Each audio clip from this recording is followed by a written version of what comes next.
warahmatullahi wabarakatuh. Alhamdulillahirrabbilalamin.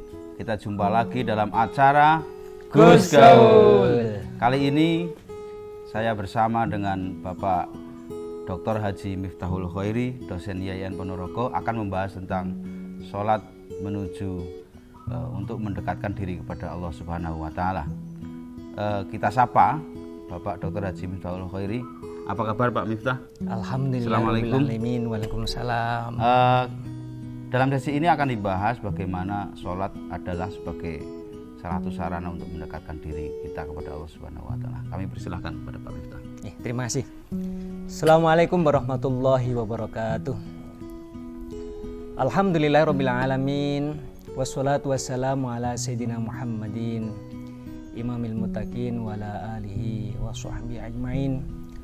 Wa qala Allah Ta'ala fi kitabil karim. Bismillahirrahmanirrahim.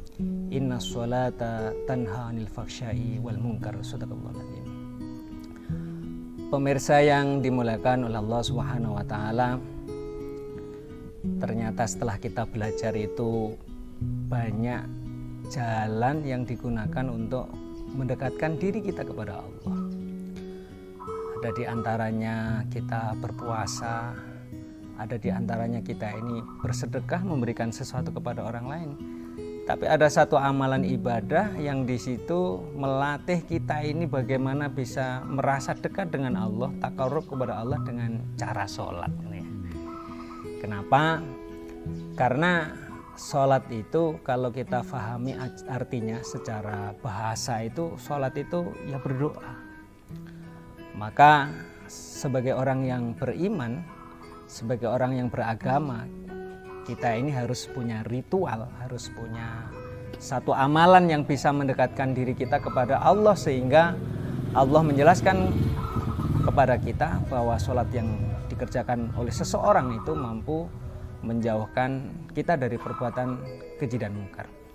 Nah, begitu pentingnya sholat di dalam kehidupan kita sehari-hari, dijelaskan kepada kita, la dina liman la sholata. Orang ini dianggap tidak memiliki agama apabila tidak sholat. Maka saya berpesan kepada para pemirsa semuanya, kalau kita ini sudah mengaku sebagai seorang yang beragama Islam, mari kita mulai dari hal-hal yang paling mendasar. Kenapa? Karena sholat ini merupakan bagian dari rukun Islam, di mana rukun itu tidak hanya sing penting ono gitu ya, tidak, tetapi rukun ini harus kita kerjakan. Kenapa? Ini sebagai sebuah tahapan agar kita ini betul-betul merasa dekat dengan Allah. Maka ibadah sholat ini menjadi begitu sangat penting dalam kehidupan kita sehari-hari. Lalu sholat yang kayak apa yang bisa menjauhkan dari kemungkaran? Ya, Nabi menjelaskan kepada kita, shollu kama ra'aitumuni usolli. Sholatlah kalian sebagaimana kalian sholat, seperti yang aku contohkan. Rasulullah mengatakan kepada kita begitu. Kalau Al-Quran itu kan perintahnya umum, tapi bagaimana sholat itu menjadi satu perbuatan yang mudah untuk kita lakukan, itu dicontohkan oleh Nabi di dalam hadis. Maka ketika kita niat takbiratul ihram, Allahu Akbar, jangan sampai ada sesuatu yang nampak dalam benak kita ketika kita sudah takbiratul ihram, Allahu Akbar, itu tidak ada yang lain yang kita pikirkan kecuali kita ini sedang muqarabah, mendekatkan diri kepada Allah. Tentu ini ya butuh proses latihan gitu ya. Karena satu hal yang harus kita yakini bahwa kita ini sebagai orang yang beriman kepada Allah, sebagai seorang muslim yang taat, ya harus sholat. Nggak bisa Islam KTP tok, itu nggak bisa. Ya, kita harus sholat, karena Rasulullah sendiri juga sudah mengatakan, awwalu ma yuhasabu alaihil abdu yaumil qiyamati as-sholatu in saluhat saluhat kulluh wa in fasadat fasadat kulluh. Awwalu ma yuhasabu alaihil abdu yaumil qiyamah, besok pada hari kiamat itu satu urusan yang pertama kali dihisab, ditanyakan oleh Allah, itu urusan sholat. Maka jangan sampai kita ini sebagai orang yang beriman kepada Allah menggampangkan urusan sholat. Biasanya kita ini kalau dengar adzan, Allah Akbar, sik kan itu ya.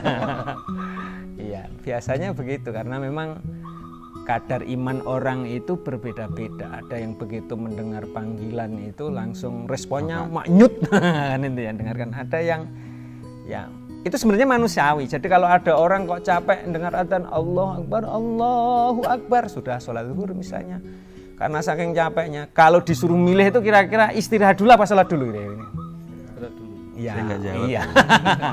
Umumnya orang itu begitu karena apa ya? Nalurinya akan mengatakan bahwa karena capek maka dia tidur dulu gitu. Turu ya boleh, tapi jangan kebablasan gitu. Akhir nanti jadinya ya. Bahkan ada yang ketinggalan bangun-bangun sudah maghrib nih kan repot. Tidurnya sholat zuhur, waktu sholat zuhur, bangun-bangun sudah maghrib. Sudah berapa sholat yang kita tinggalkan? Sholat zuhur, sholat asar, maghrib. Ini namanya jamak apa gado-gado. Jamak triple. Iya, jamak triple gitu ya. Pada intinya harus dilatih. Iya, harus dilatih. Jadi sesibuk apapun di dalam menjalani kehidupan kita ini, jangan pernah sekali-kali di dalam hati kita ada niatan untuk meninggalkan sholat. Kenapa? Sholat ini adalah sebuah momentum yang luar biasa. Andai kata kita ini bisa memahami bacaan inna sholati wa nusuki wa mahyaya wa mamati lillahi rabbil alamin. Kul inna sholati, katakanlah sesungguhnya sholatku, wa nusuki dan ibadahku, wa mahyaya dan kehidupanku, wa mamati dan kematianku itu hanya dipersembahkan untuk apa? Lillahi rabbil alamin, kepada Allah yang menciptakan alam jagat raya ini. Betapa bahagianya kita sebagai seorang yang beriman kepada Allah, diberikan nikmat umur, kemudian kita ini bisa taat dengan cara beribadah sholat. Maka nikmat mendekatkan diri kepada Allah, seakan-akan kita ini dekat dengan Allah, itu melahirkan energi yang luar biasa, menghadirkan satu perasaan la khaufun 'alaihim wa lahum yahzanun. Kita tidak memiliki perasaan takut, khawatir. Karena apa? Sholat merupakan media menggantungkan kehidupan kita kepada Allah. Nah ini tentu harus dilatih Mas, nggak gampang orang tiba-tiba habis takbiratul ihram ingat jemuran. Iya. Atau auto iman. Iya. Ada ibu-ibu biasanya, loh saya tadi kan sudah nyolokkan magicom, belum saya matikan, gimana kalau nasinya gosong? Ya. Jadi kita dalam menjalani kehidupan sehari-hari itu banyak versi yang disampaikan oleh orang-orang sesuai dengan kesibukannya masing-masing. Ada orang yang jualan, nggak taunya waktunya, kok sudah mau asar. Maka kita beruntung oleh Allah diberikan nikmat bagaimana memahami ibadah sholat ini adalah sebagai satu wasilah, sebagai media untuk mendekatkan diri kita kepada Allah Subhanahu wa Ta'ala. Sebagai penutup, apa cara yang paling mudah Pak Miftah? Bagaimana untuk melatih diri dan menyadari dan betul-betul meniatkan bahwa sholat adalah sebagai sarana taqarrub? Ya, pemirsa yang dimuliakan Allah Subhanahu wa Ta'ala, kalau kita membicarakan tentang rukun iman, bahwa sholat itu adalah bagian dari rukun iman, ketaatan kita kepada Allah. Kalau kita mengatakan bahwa sholat itu bagian dari rukun Islam, karena memang di situ dijelaskan bunyal Islam ala khamsin, gitu ya, bahwa Islam itu didirikan di atas 5 perkara. Syahadatu alla ilaha illallah wa syahadu anna Muhammadur Rasulullah, yang pertama membaca syahadat, wa iqamis shalah, mengerjakan sholat. Maka bagaimana kewajiban mengerjakan ibadah sholat ini betul-betul kita lakukan dengan sebaik mungkin. Sholat kalau bisa jangan hanya untuk formalitas, tapi mari kita belajar pelan-pelan, kita jiwai bacaan-bacaan sholat. Loh, kita ini kan orang awam Pak, nah, maka kita harus belajar. Itu penting, kita harus kalau tidak ngerti, tidak paham tentang bacaan sholat, kita penting untuk belajar kepada seorang kiai atau ustadz. Man laisa lahu syekhun fasyehu syaiton, kan itu ya. Barang siapa yang tidak punya guru, maka gurunya itu demit, kan intinya setan. Maka kita harus punya guru dalam hal urusan agama, sehingga bagaimana amalan yang kita kerjakan itu ada sanatnya, ada silsilahnya. Kalau hari ini kita masih belum bisa khusyuk, kita belajar lagi besok dulu, dan itu normal gitu. Jadi ada orang hari ini belum bisa, tapi ada semangat untuk belajar. Jangan sampai kita ini ditegur oleh Allah dalam situasi injury time, sudah sakit komplikasi baru sadar, ya Allah aku pengen sholat, jangan sampai. Maka kita memanfaatkan waktu ikhtanim khamsan qabla khamsin, kan gitu ya.